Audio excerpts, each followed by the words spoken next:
Shri Venkateswara gold తాకట్టులో ఉన్న మీ బంగారాన్ని విడిపించి కొనబడును.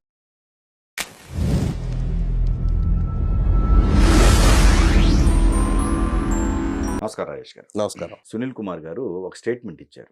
ఏది త్రిబుల్ ఆర్ గారి పైన. త్రిబుల్ ఆర్ గారు త్వరలో అరెస్ట్ అవుతారని జోషిని చెప్పారు.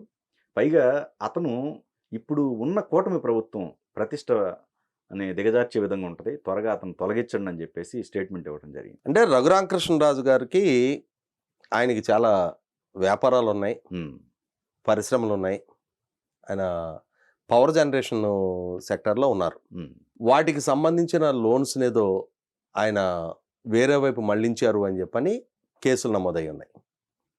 ఆ నమోదై ఉన్న కేసుల తాలూకు సుప్రీంకోర్టులో రీసెంట్గా స్టే వెకేట్ అయింది కాబట్టి ఆయన ఏ క్షణమైనా సరే అరెస్ట్ కట్టడానికి ఆస్కారం ఉంది. ఆయనతో పాటు ఆయన కుటుంబ సభ్యుల మీద కూడా సెక్షన్ 420 నమోదై ఉంది. వాళ్ళందరూ కూడా ఏ క్షణమైనా సరే అరెస్ట్ కట్టడానికి ఆస్కారం ఉంది అని చెప్పని సునీల్ కుమార్ గారు ఆ వీడియో నేను కూడా విన్నా. దానితో ఆయన ఏం చెప్తారంటే, ఇవాళ కొత్త రాష్ట్ర బ్రాండింగ్ ప్రమోషన్ కోసం ముఖ్యమంత్రి గారు, లోకేష్ గారు, పవన్ కళ్యాణ్ గారు లాంటి వాళ్ళందరూ అహర్నిశలు కృషి చేస్తూ పెట్టుబడిదారులందరినీ రప్పిస్తూ ఉన్నారు. అటువంటి రాష్ట్రంలో బ్రాండ్ అమరావతి దెబ్బతినకుండా ఉండటం కోసం పలానా రాష్ట్ర శాసనసభ ఉపసభాధిపతిని అరెస్టు చేశారు అని అంటే అది ఆ రాష్ట్ర ప్రతిష్టకు భంగం. కాబట్టి మీరు ఆ ప్రమాదం రాకముందే మీరు ఆయన నైతిక బాధ్యత మీద ఎటు అరెస్ట్ కాబోతున్నారు. కాబట్టి నేనైనా వెంటాడతా, నేనైనా పబ్లిక్ ఇంట్రెస్ట్ లిటిగేషన్ ఫైల్ చేస్తా, ఆయన అరెస్ట్ చేయాలి అని చెప్పని. కాబట్టి మీరే ముందుగా ఆయన చేత రాజీనామా చేయించండి అని చెప్పని ప్రభుత్వాన్ని అభ్యర్థిస్తూ ఒక వీడియో రిలీజ్ చేశారు ఆయన. అంటే ఇక్కడ ఏంటంటే చాలా తెలివితేటలతోటి రఘురామకృష్ణరాజు గారు కస్టోడియల్ టార్చర్ కేసులో ఈయన అక్యూజ్డ్గా ఉన్నారు కాబట్టి, అక్యూజ్ నెంబర్ 1గా ఉన్నారు కాబట్టి, గత కొన్ని సంవత్సరాలుగా రఘురామకృష్ణరాజు గారికి ఈయనకి మధ్య ఒక ప్రచ్ఛన్న న్యాయ పోరాటం జరుగుతూ ఉంది. కాబట్టి ఈయన తన పరిధిని అతిక్రమించి ఒక లోక్సభ సభ్యుడిని అత్యంత పాశవికంగా, భౌతికంగా హింసింపజేసిన కేసులో ఇవాళ కేసును ఎదుర్కొంటూ ఉన్నారు. కాబట్టి టిట్ ఫర్ టాట్ లాగా నేనేదో నా అధికారాన్ని ప్రదర్శించి ఆ రోజు ఆయన హింసించితే మాత్రం నా మీద కేసులు పెట్టిస్తారా, నా మీదే ఫిర్యాదు చేస్తారా అని చెప్పనే ఒక రకమైన దుగ్ధతోటి ఇవాళ రఘురామకృష్ణరాజు గారి గురించి మాట్లాడుతున్నట్టుగా అర్థమవుతుంది. అయితే ఇక్కడ గమనించుకోవాల్సింది ఏంటంటే, నిజంగానే ఏ కేసులో ఉన్న వాళ్ళైనా సరే పదవుల్లో కొనసాగడానికి అనర్హులు అనుకున్నప్పుడు మరి అది ఒక్క రఘురామకృష్ణరాజు గారికి వర్తిస్తుందా? రఘురామకృష్ణరాజు గారి మీద కేసులు ఉండుండొచ్చు. ఆయన ఎన్నికల పోటీ చేసే సందర్భంగా, నామినేషన్ సమర్పించే సందర్భంగా అఫిడవిట్లోనే ఆ కేసులు మెన్షన్ అయ్యి ఉంటాయి. అలా మెన్షన్ అయ్యి ఉన్న కేసులు గురించి ఆయనకు అవగాహన లేదా? రఘురామకృష్ణరాజు గారికి ఆ కేసుల గురించి అవగాహన ఉంది. ఆయన న్యాయపోరాటం చేసుకుంటా ఉన్నారు. రేపు అంతిమంగా న్యాయస్థానం కనుక ఆయన గిల్టీ అని నిర్ధారిస్తే ఆయన పదవి నుంచి ఆయనే తప్పుకుంటారు. ఆ రోజు సునీల్ కుమార్ గారి సలహా కూడా అవసరంలా. అయితే ఇక్కడ గమనించుకోవాల్సింది, సునీల్ కుమార్ గారు మరి ఈ డిమాండ్ ఒక్క రఘురామకృష్ణరాజు గారికి ఎందుకు పరిమితం చేస్తున్నారు? ఇవాళ దేశవ్యాప్తంగా, రాష్ట్ర వ్యాప్తంగా కూడా చాలామంది నాయకుల మీద ఇవాళ కేసులు ఉన్నాయే. ఇవాళ సాక్షాత్తు జగన్మోహన్ రెడ్డి గారి మాటే శిరోధార్యంగా, జగన్మోహన్ రెడ్డి గారి కళ్ళలో ఆనందం చూడటం కోసం చెప్పని, జగన్మోహన్ రెడ్డి గారితో రాజకీయంగా ఒకే పార్టీకి సంబంధించిన, అంటే వైసీపీ పార్టీ లోక్సభ సభ్యుడిగా ఉండి రఘురామకృష్ణరాజు గారు కొన్ని అంశాల ప్రాతిపదికగా జగన్మోహన్ రెడ్డి గారితో విభేదించారు అన్న కారణంగా ఆ రోజు రఘురామకృష్ణరాజు గారి మీద రాజద్రోహం కేసు నమోదు చేయబడింది. ప్రభుత్వానికి వ్యతిరేకంగా కుట్ర చేస్తున్నారు అన్న కారణంగా కేసు నమోదు చేయబడింది. ఆ కేసులో ఆయన్ని భౌతికంగా అంత హింసింపజేసినప్పుడు మరి ఆ జగన్మోహన్ రెడ్డి గారి మీద ఎన్ని కేసులు ఉన్నాయి? మరి అన్ని కేసులలో ఆల్రెడీ ఆయన జైలుకి వెళ్ళొచ్చారు, బెయిల్ మీద ఉన్నారు, కండిషన్ బెయిల్ మీద ఉన్నారు. అలా బెయిల్ మీద ఉన్న వ్యక్తి మరి ఇన్ని కేసులలో ఇన్ని కేసులలో అక్యూజ్డ్గా ఉన్న వ్యక్తి రాష్ట్ర ముఖ్యమంత్రి కావటం ఏంటి? ఇది రాష్ట్ర ప్రతిష్టకు భంగకరం, రాష్ట్ర బ్రాండింగ్కి దెబ్బ అని చెప్పని సునీల్ కుమార్ గారు ఎప్పుడూ ఎక్కడ ప్రస్తావించలేదే. అలా కూడా ప్రస్తావించుంటే అవి కూడా సిబిఐ కేసులే. ఆ రోజు కనుక జగన్మోహన్ రెడ్డి గారి అంశంలో కూడా సునీల్ కుమార్ గారు ఇదే విధంగా స్పందించున్నట్టయితే, లేదు ఇన్ని కేసులు, ఇంత చరిత్ర, ఇన్ని ఛార్జ్ షీట్లు, ఇన్నాళ్ళు జైల్లో ఉండొచ్చి మరి ఇన్నేళ్లుగా బెయిల్ మీద ఉన్న ఇటువంటి నాయకుడి నాయకత్వంలో నడుస్తున్న ప్రభుత్వంలో నేను అధికారిగా కొనసాగటం నాకు కూడా ప్రతిష్టభంకరంగా కనుక ఆయన అనుకొని ఉంటున్నట్టయితే, నేను ఈయన టెన్యూర్ పూర్తయ్యే వరకు నేను విధుల్లో కొనసాగను అని చెప్పిన ఒక లాంగ్ లీవ్కి అప్లై చేసేసి ఆయన వెళ్ళిపోయినట్టయితే, ఆ రోజు ఆహా ఇది కదా ఒక ఐపీఎస్ అధికారికి ఉండాల్సిన ఇంటెగ్రిటీ అని చెప్పాను. ఎందుకంటే ఇక్కడ సునీల్ కుమార్ గారిని కూడా నేనేం తక్కువ చేయను. ఆయన మేబీ ఎస్సీ రిజర్వేషన్ ఆయనకి కొంతవరకు ఉపయోగపడి ఉండొచ్చేమో, కానీ ఈవెన్ దో ఆయన ఎస్సీ అయినా సరే కొన్ని వేల మంది ఎస్సీలు కూడా, లేదు ఇంకా ఇన్ఫ్యాక్ట్ ఇంకా అనుకుంటే లక్షల మంది ఆ ఉండే కొద్దిపాటి కొన్ని వందల ఉద్యోగ అవకాశాల కోసం పోటీ పడతారు. యూపీపీఎస్సీ గ్రూప్ 1 సివిల్స్ క్రాక్ చేయడం అనేది చిన్న ఇష్యూ కాదు. దానికేమో షార్ట్ కట్లో పక్కన దాంట్లో కాపీ చేయటాలో, రికమెండేషన్లో డబ్బులు ప్రలోభాలు, రాజకీయపరమైన రికమెండేషన్లు ఏం పని చేయవు. కేవలం వాళ్ళ ప్రతిభ ఆధారంగానే ఆ ఉద్యోగం దక్కాల.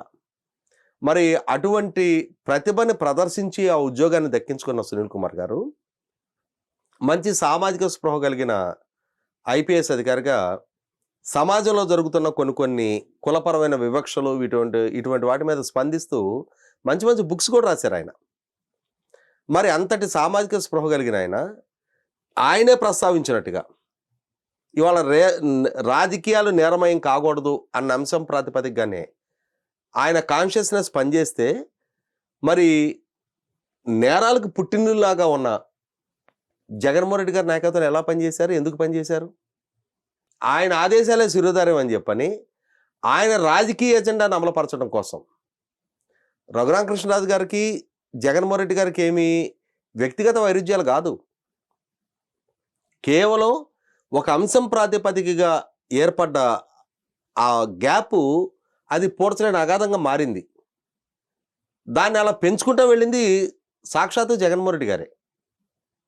ఈయన అపాయింట్మెంట్ కోసం ట్రై చేశారు, ప్యాచప్ చేసుకోవడానికి ఈయన నిరంతరం ప్రయత్నం చేశారు.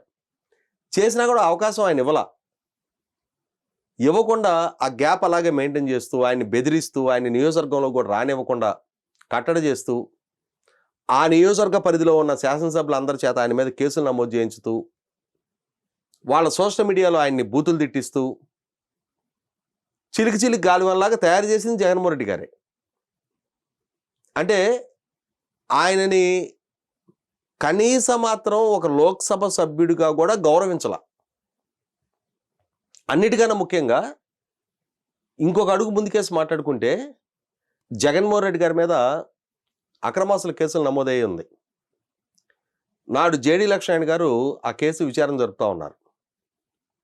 ఆ జరుపుతున్న సందర్భంలో రాజశేఖర రెడ్డి గారి ప్రియశిష్యుడిగా రఘురామకృష్ణరాజు గారు రాజశేఖర రెడ్డి గారి అబ్బాయికి ఎదురవుతున్న ఇన్కన్వీనియన్స్ దృష్ట్యా నాడు కేసులు విచారణ చేస్తున్న జేడీ లక్ష్మీనారాయణ గారి ఇంటెగ్రిటీని దెబ్బతీయటం కోసం అని చెప్పని ఆయన బియాండ్ ది రూల్ వెళ్ళి జేడీ లక్ష్మీనారాయణ గారి కాల్ డేటా సంపాదించి తీసుకొచ్చి దాంట్లో జేడీ లక్ష్మీనారాయణ గారి వ్యక్తిత్వం ప్రజల్లో ప్రశ్నార్థకం చేయాలని చెప్పని ప్రయత్నం చేశారు.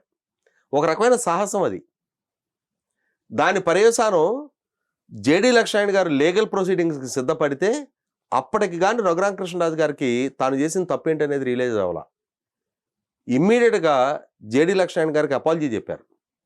అపాలజీ చెప్పడంతో జేడీ లక్ష్మీనారాయణ గారు లీగల్ ప్రొసీడింగ్స్ ఆపారు. లేకపోతే రఘురామకృష్ణరాజు గారు ఆ రోజు జగన్మోహన్ రెడ్డి గారి కోసం అరెస్ట్ అయి ఉండేవాడు. అంతటి సాహసానికి ఒడిగట్టిన రఘురామకృష్ణరాజు గారు రాజశేఖర రెడ్డి గారికి ఆయన ఎంతటి నమ్మకమైన మిత్రుడంటే, వీళ్ళు రాజులు, కేవీపీ రామచంద్రరావు గారు వెలమలో. రాజశేఖర రెడ్డి గారు ఒకరోజు రఘు మీ అమ్మాయిని రామచంద్రరావు గారు వాళ్ళ అబ్బాయికి ఇవ్వచ్చు కదా అని అన్న ఒక మాటకు విలువిచ్చి, మా పెద్దలు ఏమంటారో మా కుటుంబం ఏముంటుందని కూడా ఆలోచన చేయకుండా కులాంతర వివాహానికి ఒప్పుకొని రామచంద్ర గారి అబ్బాయికి వీళ్ళ అమ్మాయిని ఇచ్చి పెళ్లి చేశారు. అంటే రాజశేఖర రెడ్డి గారి మాట అంటే అంతటి శిరోధార్యం ఆయనకి. ఆ కుటుంబానికి ఇచ్చిన విలువ మేరకు ఈయన కష్టకాలంలో ఆయన అండగా ఉండడానికి ప్రయత్నం చేశారు. ఈయన కేసు విచారిస్తున్న అధికారిని ఇబ్బంది పెట్టాలని చెప్పిన ప్రయత్నం చేశారు. అటువంటి నాయకుడిని, అటువంటి వ్యక్తిని అత్యంత పాశవికంగా జగన్మోహన్ రెడ్డి గారి ఆదేశాల మేరకు హింసించిన వ్యక్తి సునీల్ కుమార్ గారు. ఇవాళ ఆనాడే ఇన్ని నేరాలకు పాల్పడ్డ జగన్మోహన్ రెడ్డి ఇవాళ రఘురామకృష్ణరాజు గారిని హింసించమంటున్నాడు. ఇటువంటి నేర స్వభావం కలిగిన నాయకుడి ఆదేశాలు నేను పాటించడం ఏంటి, నేను ఎందుకు వాటిని అంటే వాళ్ళ రాజకీయ అజెండాలో నేను ఎందుకు భాగస్వామి కావాలని చెప్పని కనుక సునీల్ కుమార్ గారు ఆలోచించుకుని ఉన్నట్టయితే ఇవాళ సమస్య ఇంత దూరం వచ్చుండేది కాదు. నిజంగానే రేపటి రోజున సుప్రీంకోర్టు స్టే వెకేట్ చేసిన నేపథ్యంలో ఆ కేసుల విచారణలో భాగంగా రఘురామకృష్ణరాజు గారిని అరెస్ట్ చేయాల్సి వస్తే దాన్ని ఆయన ఫేస్ చేస్తారు. ఆ రోజు డిప్యూటీ స్పీకర్ హోదాలో ఉండి ఆయన అరెస్ట్ అవుతున్నారు అనుకున్నప్పుడు ఆయనే నైతికంగా ఆయనే తప్పుకుంటారు ఆ పదవి నుంచి. కాదండి, అంటే ఇప్పుడు ఈ టైంలో ఈ స్టేట్మెంట్ ఇవ్వడానికి కారణం త్వరలో ఈయన అరెస్ట్ అవ్వటం. చెప్తా దానికేనా? నేను ఇందాకే చెప్పినట్టుగా ఇప్పుడు కేసు విచారిస్తున్న విచారణాధికారి దామోదర్ గారు, సీనియర్ ఐపీఎస్ అధికారి, వారు కూడా వారికి నాకు ఉన్న సమాచారం మేరకు ఇప్పటికీ చాలామంది ఆనాటి ఈ కేసు విచారణలో భాగస్వాములైన, అంటే రఘురామకృష్ణరాజు గారిని అరెస్టు చేసి తీసుకెళ్ళి ఆ కేసులో భాగస్వాములైన సిబ్బంది చాలామంది కూడా సునీల్ కుమార్ గారి ఆదేశాల మేరకే మేము ఈ విధంగా ఈ అరెస్టు ఈ కార్యక్రమం మొత్తం నిర్వహించాల్సి వచ్చింది అని చెప్పని 164 స్టేట్మెంట్ మేజిస్ట్రేట్ గారు సమక్షంలో ఇచ్చినట్టుగా నాకుంది సమాచారం. వాటి మేరకు ఇవాళ ఎవరి కోసం అంటే ఎవరి రాజకీయ ఎజెండా అమలుపరచడం కోసం ఈ కార్యక్రమానికి పూనుకున్న పివి సునీల్ కుమార్ గారు అయితే రఘురామకృష్ణరాజు గారి కస్టోడియల్ టార్చర్కి ఆయనే పూర్తి బాధ్యుడిగా నిర్ధారణ అవుతా ఉంది. కాబట్టి మేబీ డెఫినెట్గా సునీల్ కుమార్ గారు అరెస్ట్ కావటం తథ్యం. అలా అరెస్టు అవ్వబోతున్న సందర్భంలో డెఫినెట్గా ఈ మధ్యకాలంలో చూసాం కదా, జగన్మోహన్ రెడ్డి గారు పదే చంద్రబాబు నాయుడు గారు, లోకేష్ గారు మా క్లాస్మేట్స్ ఉంటారు, నీకు జైలు మేట్స్ ఉంటారు అని చెప్పని అంటున్నందుకు ఆయనకి రోషం వచ్చి చంద్రబాబు నాయుడు గారికి కూడా జైలు జీవితాన్ని పరిచయం చేశారు కదా. అలాగే ఇప్పుడు సునీల్ కుమార్ గారు కూడా తాను ఒకవేళ ఐపీఎస్ అధికారి హోదాలో ఉండి, డీజీపీ క్యాడర్లో ఉండి, మేబీ ఇప్పుడు సస్పెన్షన్లో ఉండుండొచ్చు, ఆ స్థాయి అధికారి అయ్యుండి ఇవాళ జైలుకి వెళ్లాల్సిన పరిస్థితి కనుక ఉత్పన్నం అయినప్పుడు అదేదో రఘురామకృష్ణరాజుకు కూడా పరిచయం చేస్తే బెటర్ అనే ప్రయత్నం చేస్తున్నట్టుగా ఉంది. ఒకవేళ రఘురామకృష్ణరాజు గారు ఆయన మీద నమోదైన ఈ సిబిఐ కేసు లీగల్ బ్యాటిల్లో ఆయనకి గనక ప్రతికూల ఫలితాలు వచ్చి ఆయన అరెస్ట్ కావాల్సి వస్తే అది ఆయన హ్యాండిల్ చేసుకుంటారు. సునీల్ కుమార్ గారికి సంబంధించిన కేసు కాదు అది. ఇన్నాళ్ళు ఆయన న్యాయ పోరాటం చేసుకుంటున్నట్టుగానే దానికి ఆయన వ్యక్తిగతంగా చూసుకోవాల్సిన ఇష్యూ అది. ఆ కేసుకి రాష్ట్రానికి సంబంధం లేదు, ఆ కేసుకి ఆయన పదవికి సంబంధం లేదు, ఆ కేసుకి పార్టీకి కూడా సంబంధం లేదు, ఉండి ప్రజలకు కూడా సంబంధం లేదు. అది ఆయనకి వ్యక్తిగత హోదాలో ఉన్న కేసు అది. దాన్ని ఆయన హ్యాండిల్ చేసుకుంటారు, చేసుకోవాల్సిన బాధ్యత కూడా అయింది. దాని గురించి సునీల్ కుమార్ గారు ఇవాళ ప్రభుత్వానికి సలహాలు ఇవ్వాల్సిన నెస్టే లేదు.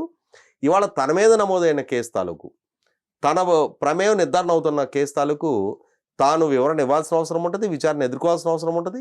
నేను అనుకోవటం కూడా సునీల్ కుమార్ గారి అరెస్ట్ కూడా తథ్యమనే అనుకుంటున్నాను నేను.